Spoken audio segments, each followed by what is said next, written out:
अग्रवाल। मैंने अपनी last video में आपको डिफरेंशियल इक्वेशन को सॉल्व करने का तरीका समझाया था और डिफरेंशियल इक्वेशन भी किस टाइप की थी, फर्स्ट ऑर्डर और फर्स्ट डिग्री की जो डिफरेंशियल इक्वेशन थी उनको हम कैसे सॉल्व करते थे, हमने उन मेथडों पर पिछली वीडियो में अपनी चर्चा करी थी। अभी आज से मैं आपको अपना जो नया टॉपिक स्टार्ट कर रहा हूं वह भी डिफरेंशियल इक्वेशन को सॉल्व करना है। बस डिफरेंस क्या है, पहले हम फर्स्ट ऑर्डर और फर्स्ट डिग्री की बात करते थे, जबकि आज से हम बात करेंगे differential equation of first order. किस ऑर्डर की? फर्स्ट ऑर्डर की, but not of the first degree. यानी फर्स्ट ऑर्डर की तो है differential equation, but first degree की डिफरेंशियल इक्वेशन ना हो। तो ऐसी डिफरेंशियल इक्वेशंस क्या होती हैं, पहले उन पर चर्चा करते हैं और फिर उनको सॉल्व करने का क्या तरीका होगा हम उसकी बात करेंगे। तो मैंने लिखा है if the degree of d over dx of y in a differential equation of the first order, यानी if the degree of d dx of y, यानी इसकी जो डिग्री हो किसकी, differential equation of first order की, first order की जो differential equation है उसमें d dx of y की जो डिग्री हो इज हायर देन 1, एक से अधिक हो। किससे अधिक हो? एक से अधिक हो, यही बात लिखी है। यानी एक डिफरेंशियल इक्वेशन जो फर्स्ट ऑर्डर की है, फर्स्ट ऑर्डर की डिफरेंशियल इक्वेशन है और उसमें जो d dx ऑफ y का जो टर्म है उसकी क्या हो, डिग्री हायर देन 1, एक से अधिक हो। कैसी हो? एक से अधिक हो। तो ऐसी स्थिति में d dx of y is generally denoted by p, small p से रिप्रेजेंट करेंगे किसको? d dx of y को। जब आपकी डिग्री एक से अधिक हो, जब आपकी डिग्री क्या हो, एक से अधिक हो, तो हमने d dx of y को एक नए सिंबल से रिप्रेजेंट कर दिया और उसको नाम दिया स्मॉल p। तो हम इसी टाइप की इक्वेशंस की, इसी टाइप की डिफरेंशियल इक्वेशंस की बात अपने इस टॉपिक में करेंगे। मैंने आगे बोला hence A differential equation of the first order, a differential equation of the first order but not of the first degree. First order का तो है परंतु फर्स्ट डिग्री का नहीं है। तो किस टाइप की इक्वेशन होगी? Function of x, y, p is equal to 0।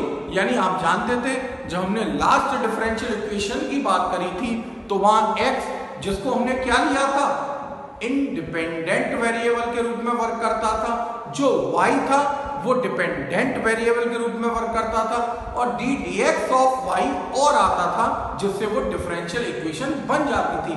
तो जब हमने बोला d dx ऑफ y की जो डिग्री हो एक से अधिक हो, तो ऐसी स्थिति में हमने उसे एक नए सिंबल से रिप्रेजेंट किया और उसका नाम दिया स्मॉल p। तो हमने बोला अब जो आपकी डिफरेंशियल इक्वेशन होगी वो किस टाइप की होगी? Function of x, y, p is equal to 0 type में होगी। यानी उस इक्वेशन के अंदर x का टर्म हो सकता है, y का टर्म हो सकता है और साथ ही d dx ऑफ y, यानी क्या नाम दिया हमने नया सिंबल p के टर्म होंगे। तो ऐसी स्थिति में वह डिफरेंशियल इक्वेशन फर्स्ट ऑर्डर की तो होगी बट फर्स्ट डिग्री की नहीं होगी। वेयर लिखा है p इक्वल टू कितना है, d dx ऑफ y। आगे मैंने लिखा this differential equation can be 3 types. ये जो डिफरेंशियल इक्वेशन है वो कितने टाइप्स की हो सकती है? 3 टाइप की हो सकती है। 3 टाइप कैसे? तो बात करते हैं। नंबर 1 लिखा equation that can be solve for p, यानी डिफरेंशियल इक्वेशन जिसे सॉल्व किया जाए p के लिए, यानी जो p इक्वल करके लिखी जा सके। लिखा है ना, देखो of the form p equal to function of x, y। अगर हम डिफरेंशियल इक्वेशन को P is equal to function of x, y के रूप में लिख सकें। तो हम बोल दिया हमने equations can be solve for P। Number 2 type equation that can be solve for y, यानी अगर y इक्वल करके लिखा जा सके, और कैसे लिखा जा सके, फंक्शन ऑफ x, p के रूप में लिखा जा सके, यानी या तो p इक्वल करके लिखा जा सके तो हम बोल देंगे इक्वेशन जो है सॉल्वेबल है, किसके लिए, फॉर p के लिए। और अगर हम y इक्वल लिख सके तो हम कह सकते हैं कि इक्वेशन सॉल्वेबल है, किसके लिए, y के लिए। और फिर अगर equation z can be solve for x, अगर x के लिए सॉल्व की जाए तो कैसे लिखेंगे, x equal to function of y upon p के लिए। यानी हमारी जो डिफरेंशियल इक्वेशन थी जिसका ऑर्डर तो फर्स्ट है परंतु डिग्री फर्स्ट नहीं है, तो हमने d dx ऑफ y के टर्म को एक नए सिंबल स्मॉल p से रिप्रेजेंट कर दिया। तो हमारी जो नई फॉर्मेट होगी डिफरेंशियल इक्वेशन की वो किस टाइप की होगी, उसमें x होगा, y होगा और स्मॉल p उपस्थित होगा। तो ऐसी स्थिति में हम उस डिफरेंशियल इक्वेशन को 3 टाइप से लिख के दिखा सकते हैं, या तो उसे p इक्वल करके लिखा सकते हैं, या उसे y इक्वल करके लिख सकते हैं, या उसे x इक्वल करके लिख सकते हैं। तो अभी मैं आगे बात करता हूं कि हम कैसे इस तरह की यानी first order but not of first degree की डिफरेंशियल इक्वेशन को सॉल्व करेंगे। तो मैं अपने पहले मेथड पर चलता हूं, कब, जब आपकी equation can be solve for p, यानी p के लिए सॉल्व की जा सकती हो, p equal to function of x y के फॉर्म में लिखी जा सकती हो, तब हम अपनी डिफरेंशियल इक्वेशन को कैसे सॉल्व करेंगे, हम उस पर चर्चा करते हैं। तो हम बात करते हैं अपनी जो डिफरेंशियल इक्वेशन है फर्स्ट ऑर्डर में but not the first degree, उसके हम सॉल्व करने वाले हैं इक्वेशंस को सॉल्वेबल फॉर p के लिए। मैंने अभी आपको बताया इस टाइप की जो डिफरेंशियल इक्वेशन थी उसे हम 3 टाइप से लिख के दिखा सकते थे। तो हमने बात करी अभी अपना पहला कि जब इक्वेशन को सॉल्व किया जा सके, किसके लिए, p के लिए, तब हम कैसे सॉल्व करेंगे, हम उस मेथड की चर्चा करते हैं। उदाहरण के माध्यम से अपने इस मेथड को समझने का प्रयास करते हैं। जैसे आपको डिफरेंशियल इक्वेशन दे रखी है p square minus 5p plus 6 is equal to 0। क्या दिया है, p square minus 5p plus का 6 इज इक्वल टू 0। तो अभी हमें इस डिफरेंशियल इक्वेशन को क्या करना है, सॉल्व करना है। सबसे पहले बात आती है हमें ये कैसे पता चलेगा कि यह डिफरेंशियल इक्वेशन फर्स्ट ऑर्डर और फर्स्ट डिग्री की वाले टॉपिक की नहीं है। तो याद करिए मैंने आपको क्या समझाया है, फर्स्ट ऑर्डर और फर्स्ट डिग्री कैसे पता चलते हैं। सबसे पहली बात, यहाँ जो p है स्मॉल p, उसका मतलब अभी मैंने समझाया क्या होता है, dy अपॉन dx, यानी d dx ऑफ y। तो अभी हम d dx ऑफ y की बात करें तो यहाँ अगर p की वैल्यू लगाते हैं d dx ऑफ y तो क्या हुआ, d dx ऑफ y का होल स्क्वायर हो जाएगा। इट मींस जब d dx ऑफ y का होल स्क्वायर हो जाएगा तो इसका मतलब क्या रहा, ये फर्स्ट ऑर्डर की तो है बट फर्स्ट डिग्री की नहीं है। क्यों नहीं है, क्योंकि d dx ऑफ y का क्या आ जाएगा, होल स्क्वायर, और जब होल स्क्वायर आ जाएगा तो फर्स्ट ऑर्डर की फर्स्ट डिग्री इसकी नहीं रहेगी। तो ऐसी स्थिति में इस इक्वेशन को कैसे सॉल्व करेंगे, ये तो पता चल गया कि हमारे पिछले मेथडों का कोई वर्किंग इसमें नहीं कर रही है। तो अभी इसे कैसे सॉल्व करेंगे, तो हमने बात करी इक्वेशन जब सॉल्वेबल हो, किसके लिए, फॉर p के लिए। तो क्या हम इसको p इक्वल करके लिख सकते हैं, तो देखते हैं लिख पाएंगे या नहीं लिख पाएंगे। तो अगर हम इसके फैक्टर करते हैं, गुणनखंड करते हैं, तो देखते हैं होते हैं या नहीं होते। तो हम जानते हैं 6 के ऐसे गुणनखंड करें तो जोड़ने पर 5 आ जाए, तो हम जानते हैं 3 दूनी 6, यानी 3 गुणा 2 करेंगे, 3 इंटू 2 करेंगे तो 6 आएगा, और 3 प्लस 2 करेंगे तो 5 आएगा। तो डायरेक्टली हम इसके फैक्टर करते हैं, डायरेक्टली लिख देता हूँ फैक्टर कितने आएंगे, p माइनस 2 और p माइनस 3। तो हमारे पास क्या ब्रैकेट आया, p माइनस 2 और p माइनस 3 आ गया। यानी जो हमारी जो डिफरेंशियल इक्वेशन थी हमने उसके अगर फैक्टर हो रहे थे तो हमने उसके क्या कर लिए, फैक्टर कर लिए। अगला काम, हियर कितने कंपोनेंट मिल गए हमको? दो कंपोनेंट, यानी इसके दो भाग मिल गए जो डिफरेंशियल इक्वेशन दे रखी थी। Here two component of given differential equation are क्या है?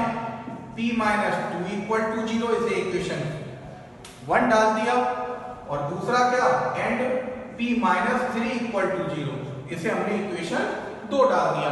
यानी जो आपकी डिफरेंशियल इक्वेशन थी, अगर उसके फैक्टर हो सकते थे तो हमने उसके फैक्टर करे, और फैक्टर कर कर यहां अलग अलग दो ब्रैकेट आए मल्टीप्लाई में, तो दोनों ब्रैकेटों को डिफरेंट करते हुए 0 के इक्वल रख दिया। तो इस तरह से आपकी जो डिफरेंशियल इक्वेशन थी उसके हमें दो कंपोनेंट मिल जाते हैं। अभी एक एक कर हर कंपोनेंट को हम सॉल्व करेंगे, और किस तरीके से सॉल्व करेंगे कि हमारा जो पिछला टॉपिक था कौन सा? फर्स्ट ऑर्डर और फर्स्ट डिग्री वाले से। क्यों? क्योंकि जो अलग अलग कंपोनेंट बने हैं वो उन कंपोनेंटों को अगर हम ध्यानपूर्वक देखें तो ये जो कंपोनेंट हैं अभी यहाँ फर्स्ट ऑर्डर तो है और साथ ही फर्स्ट डिग्री भी है, क्योंकि जो इक्वेशन थी, मेन जो इक्वेशन थी वो फर्स्ट डिग्री की नहीं थी, जबकि हमारे जो कंपोनेंट मिले उसके वो फर्स्ट डिग्री के मिले हैं। यानी हमने अपनी डिफरेंशियल इक्वेशन को कन्वर्ट कर लिया उसके कंपोनेंट में, और कैसे कंपोनेंट में कन्वर्ट किया? जिसका ऑर्डर भी फर्स्ट है और जिसकी डिग्री भी फर्स्ट है। तो एक एक करके दोनों कंपोनेंटों को हम सॉल्व करेंगे। यानी now p minus two is equal to 0, अगर p माइनस 2 की बात करूं तो p की वैल्यू कितनी होती है? ddx of y is equal to 2 आ जाएगा।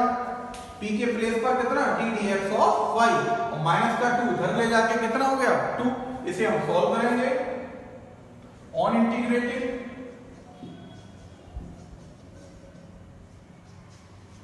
With respect to x। हमने किसके रेस्पेक्ट में? x के रेस्पेक्ट में इंटीग्रेट कर दिया, तो dy अपॉन dx का इंटीग्रल आप जानते हैं कितना होगा? y आ जाएगा, और 2 का x के रेस्पेक्ट में कितना? 2x आ जाएगा, और प्लस का हमने क्या लिख दिया? c1 क्या? Integration constant. तो इस तरह से हमारे पास आ गया y is equal to 2x plus c1। अभी हम बात करते हैं अपने सेकंड कंपोनेंट की। सेकंड कंपोनेंट क्या आया है आपका? p minus 3 is equal to 0।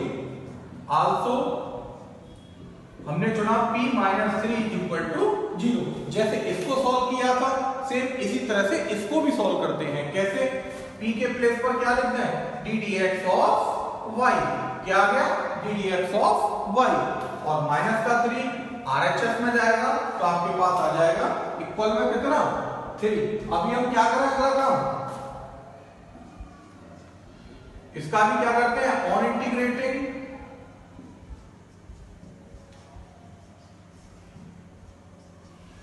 With respect to x। हमने किसके रेस्पेक्ट में? x के रेस्पेक्ट में इंटीग्रेट कर दिया, तो हम जानते हैं ddx ऑफ y का जो इंटीग्रेट होगा विथ रेस्पेक्ट टू x तो कितना होगा? y होगा, और 3 का x के रेस्पेक्ट में 3x होगा, साथ में कांस्टेंट हमने क्या लिख दिया?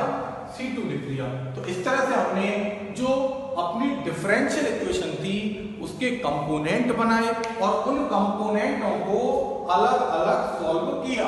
क्या किया? अलग अलग सॉल्व किया। तो अलग अलग सॉल्व करने के बाद जो हमारा सॉल्यूशन होगा किसका? ये तो सॉल्यूशन जो हमें मिले हैं वो किसके सॉल्यूशन मिले हैं? इन कंपोनेंट्स के, जबकि अपना जो सॉल्यूशन होगा वो क्या होगा?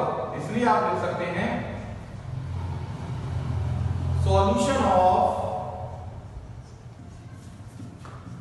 गिवन डिफरेंशियल इक्वेशन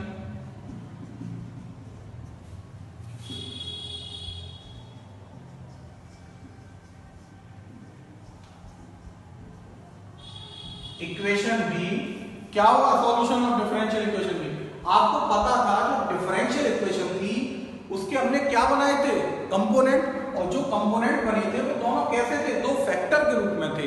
तो अभी जो इनके सॉल्व करके अलग अलग आंसर आए हैं कंपोनेंटों के, उनके आंसरों को भी हम ब्रैकेट के अंदर जैसे इसके फैक्टर करे थे सेम उसी तरह से इसके उत्तर को भी हम इसके आंसर को भी लिख देंगे। यानी पहले का कंपोनेंट का सॉल्यूशन क्या आया y = 2x + c1, तो 0 करते हुए कितना हो जाएगा, हम इसे लिख सकते हैं y - 2x + c1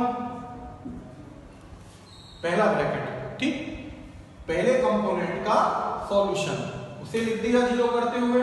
अब बात करते हैं दूसरे कंपोनेंट का, यानी p-3 जो दूसरा कंपोनेंट था उसका जो सॉल्यूशन आया था वो कितना आया था y = 3x + c2, तो इसे लिख सकते हैं y - 3x + c1 कर लो या -c1 कोई दिक्कत नहीं है, -c2 = 0। तो इस तरह से आपका क्या कहलाएगा, सॉल्यूशन ऑफ किसका, गिवन डिफरेंशियल इक्वेशन। और डिफरेंशियल इक्वेशन भी कैसी थी, जो सॉल्वेबल थी, किसके लिए, p के लिए, और फर्स्ट ऑर्डर की थी but not of the first degree की। तो कैसे किया हमने, हमारी अगर इक्वेशन सॉल्वेबल हो p के लिए, तो अगर उसके फैक्टर हो सकते हो, यानी उसे हम क्या कर सकें, रिड्यूस कर सकें, उसकी डिग्री को अलग अलग छोटी छोटी डिग्रियों में यानी 1 डिग्री में कन्वर्ट कर सकें, तो छोटे छोटे ब्रैकेट्स में कन्वर्ट कर लो, अलग अलग जो कंपोनेंट आए उन्हें सॉल्व कर लो, और सॉल्व करने के बाद जो अलग अलग कंपोनेंटों के आंसर आएंगे उन सब कंपोनेंटों के आंसरों को अलग अलग ब्रैकेट्स में मल्टीप्लाई करते हुए = 0 करते हुए लिख देंगे। तो इस तरह से हमने सॉल्व करके दिखाया, अपने इस मेथड को इस एग्जांपल के माध्यम से समझने का प्रयास किया है। अभी एक और एग्जांपल लेता हूं तो थोड़ा सा और आपको अपना मेथड बेहतर तरीके से समझ में आ जाएगा। तो हम बात करते हैं कि अपनी जो डिफरेंशियल इक्वेशन है फर्स्ट ऑर्डर की तो है बट फर्स्ट डिग्री की ना हो और सॉल्वेबल हो, किसके लिए, p के लिए। तो ऐसी इक्वेशंस को हम कैसे सॉल्व करेंगे, हम उस मेथड की बात करते हैं। तो एक एग्जांपल के माध्यम से अपनी डिफरेंशियल इक्वेशन को सॉल्व करने के तरीके को समझेंगे। तो क्या अपनी जो डिफरेंशियल इक्वेशन है xy * p² माइनस ब्रैकेट में x² - y² bracket close into में p माइनस का x * y = 0। आपको यह डिफरेंशियल इक्वेशन दे रखी है, पेपर में वही लाइन लिख के आएगी जो पीछे मैंने बात करी थी कि solve the given differential equation. तो बात आती है कि आपको सबसे पहले यह पता करना पड़ेगा कि जो आपकी डिफरेंशियल इक्वेशन है वो किस टॉपिक से संबंधित है। तो सबसे पहले बात करें, क्या यह फर्स्ट ऑर्डर की है, और अगर फर्स्ट ऑर्डर की है तो क्या यह फर्स्ट डिग्री की है। तो पहले हम इसका ऑर्डर पता करते हैं। ऑर्डर की बात करें तो यहाँ x है, y है और p, 3 अक्षर आपको दिखाई दे रहे हैं, x, y और p। तो x और y तो वेरिएबल हैं, आप जानते हैं। बात करते हैं p की, तो अभी मैंने आपको समझाया था कि स्मॉल p का मतलब क्या है, ddx of y, ddx of y।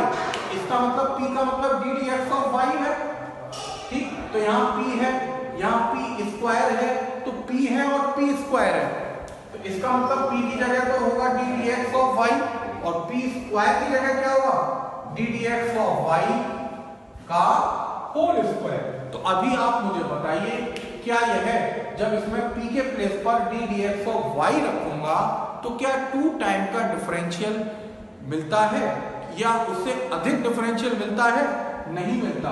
तो आप याद करिए फर्स्ट ऑर्डर क्या होता था, फर्स्ट ऑर्डर का मतलब था जो डिफरेंशियल टर्म हो, ddx ऑफ y का टर्म हो, वो सिर्फ 1 टाइम का डिफरेंशियल हो, यानी ऐसी डिफरेंशियल इक्वेशन जिसका सिर्फ और सिर्फ 1 टाइम का डिफरेंशियल हो। तो आप देखिए इस डिफरेंशियल इक्वेशन में सिर्फ p का टर्म दे रखा है, p means ddx of y, यानी 1 टाइम का ही डिफरेंशियल दिया है। तो ये क्लियर हो गया, तो अपनी जो डिफरेंशियल इक्वेशन है वो फर्स्ट ऑर्डर की है। अब बात करते हैं फर्स्ट ऑर्डर की तो है, क्या यह फर्स्ट डिग्री की है। तो फर्स्ट डिग्री कैसे पता करते थे कि जो ddx ऑफ y का टर्म है क्या इस पर 1 से ज्यादा डिग्री है। तो अगर हम बात करें यहाँ p² है और p² का मतलब क्या है, ddx ऑफ y, इस पूरे का इस टर्म का होल स्क्वायर।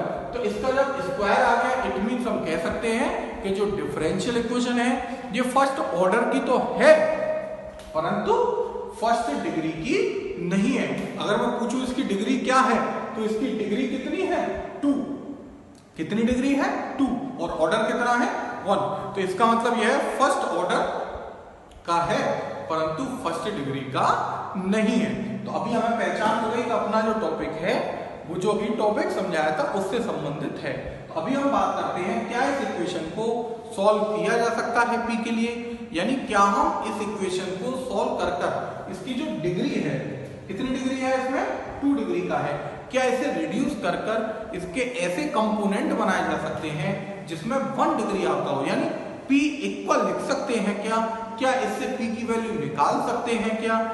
तो अगर हम बात करें ये क्वाड्रेटिक इक्वेशन है, यह एक द्विघात समीकरण है p के अंदर यह एक द्विघात समीकरण है, क्वाड्रेटिक इक्वेशन है।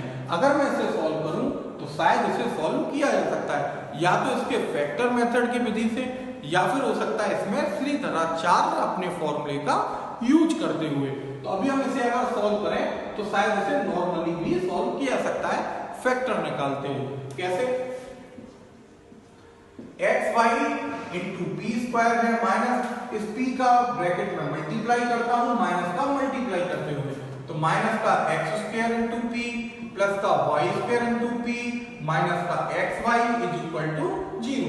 अगर इन दो पहले टर्मों की बात करें तो इन दो टर्मों में x इंटू पी कॉमन है, x इंटू पी कॉमन लेने के बाद क्या रह जाएगा y into P minus x, y into P minus x plus अगर यहां बात करें तो इन दोनों में क्या y कॉमन है तो कितना रह जाएगा y इंटू पी माइनस का x।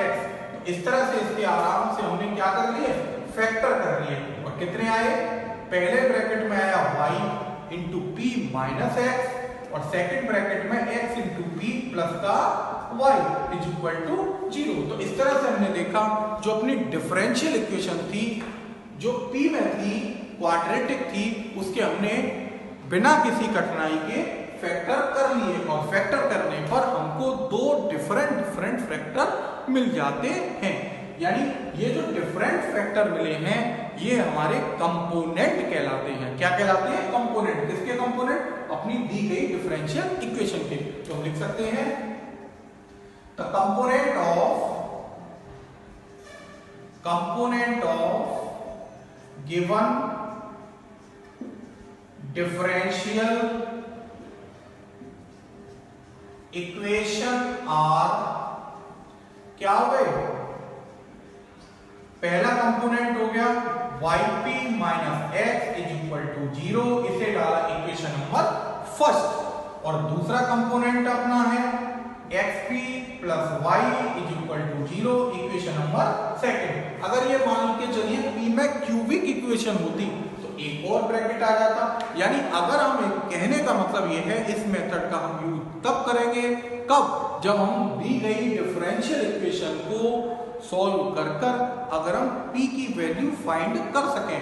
और p की वैल्यू कब निकाल पाएंगे, जब या तो इसके फैक्टर हो जाएं तो फैक्टर हो जाएंगे तो आराम से, जैसे अभी आपने देखा इसके दो कंपोनेंट आए, यहां से आराम से हम p equal to value find कर सकते हैं। तो अभी हम एक एक कर जो हमारे कंपोनेंट मिले हैं तो उनमें और थोड़ा ध्यानपूर्वक देखें तो जो कंपोनेंट हैं वो 1 डिग्री के हो गए।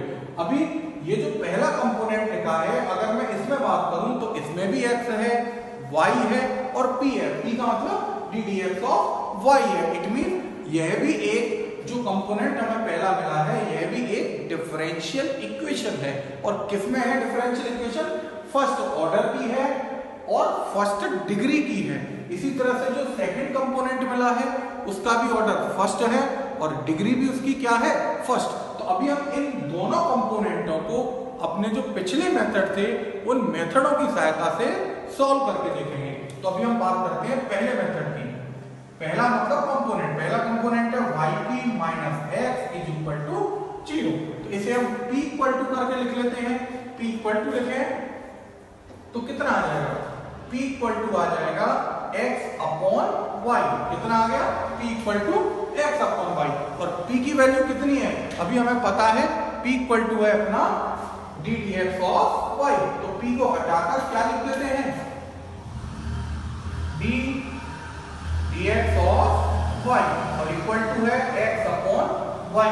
तो अभी हमें जो डिफरेंशियल इक्वेशन प्राप्त हुई है उसे हम सॉल्व कर सकते हैं, और अपनी किस मेथड से, वेरिएबल सेपरेबल मेथड। तो इसे वेरिएबल सेपरेबल मेथड से सॉल्व करें तो हम लिख सकते हैं अगली लाइन में y into d y is equal to x into d x. अभी हम क्या करें, ऑन इंटीग्रेटिंग, इसका अगर मैं इंटीग्रेट कर दूं, इंटीग्रल करने पर कितना आ जाएगा, y का अगर बात करें तो y स्क्वायर अपॉन 2 आएगा, x की बात करें तो x स्क्वायर अपॉन 2 आएगा, और प्लस का मैंने लिख दिया क्या, c1। क्या लिख दिया, c1। c1 क्या, इंटीग्रेशन कांस्टेंट। 2 को और इधर ले जाएं, फाइनली इस पूरे को 0 इक्वल करके लिखें तो अपने पास आ जाएगा y square minus x square is equal to 2c1। और आप चाहें 2c1 भी एक कांस्टेंट है और इसे हटाकर एक नया कांस्टेंट लिख देते हैं और नाम दे दिया क्या, c। और c को इधर ले आऊं तो आपके पास आ जाएगा y square minus x square minus c। ये क्या हो गया, सॉल्यूशन। क्या हो गया, सॉल्यूशन। और किसका सॉल्यूशन, अपना जो कंपोनेंट था, फर्स्ट कंपोनेंट था yp minus x equal to 0, उसका सॉल्यूशन हो गया। अब सेम प्रोसेस अब हम करने वाले हैं अपने दूसरे कंपोनेंट में। आल्सो अपना सेकंड कंपोनेंट लिखते हैं, कितना है, xp plus y is equal to 0। वही पहले की तरह p इक्वल टू करके लिखें तो p इक्वल आपके पास आ जाएगा, p इक्वल आ जाएगा माइनस y अपॉन x। और p के प्लेस पर बात करें तो हम क्या लिख सकते हैं, d dx of y is equal to minus y upon x। अभी इसमें भी हम क्या लगा सकते हैं, वेरिएबल सेपरेबल मेथड। तो वेरिएबल सेपरेबल मेथड लगाएंगे तो आपके पास आ जाएगा 1 upon y into dy is equal to minus 1 upon x into dx। तो इस तरह से हमने क्या कर लिया, दोनों ओर। अब क्या करेंगे, पहले वेरिएबल को सेपरेट किया और उसके बाद हम कर देते हैं इसका इंटीग्रल, यानी ऑन इंटीग्रेटिंग। और जब इसका इंटीग्रेट करेंगे तो आप जानते हैं 1 अपॉन y का इंटीग्रल कितना आता है, log y। 1 अपॉन x का करेंगे इंटीग्रल तो आपका आएगा log x, और इस पूरे में log आ रहा है तो यहां क्या जोड़ेंगे, log c। क्या जोड़ दिया, log c। अगला काम, अगर इन सबको LHS में ले आऊंगा तो आपके पास कितना आ जाएगा, log y plus log x is equal to log c। और मैं अगर लिखूं तो क्या लिख सकता हूं, log yx is equal to log c। और आप चाहें log से log कैंसिल आउट कर दें, यानी एंटी लॉग ले लेंगे तो आपके पास आ जाएगा yx इक्वल टू c। और हम चाहें इसे लिख सकते हैं yx minus c is equal to 0। yx minus c equal to 0 क्या हो गया, ये भी सॉल्यूशन हो गया। किसका सॉल्यूशन हो गया, ये अपने सेकंड कंपोनेंट का सॉल्यूशन हो गया। सेकंड कंपोनेंट का सॉल्यूशन क्या आया, yx minus c equal to 0। तो इस तरह से हमारी जो डिफरेंशियल इक्वेशन थी उसको पहले हमने कंपोनेंट में ब्रेक किया तो हमारे पास दो कंपोनेंट आए, और उन दोनों कंपोनेंटों को सेपरेटली सॉल्व किया। क्या किया, सॉल्व। और सॉल्व करने पर आपके पास दो सॉल्यूशन आ जाते हैं। अब हम बात करते हैं अपने दी गई डिफरेंशियल इक्वेशन के सॉल्यूशन की। तो अभी हम लिखते हैं सॉल्यूशन ऑफ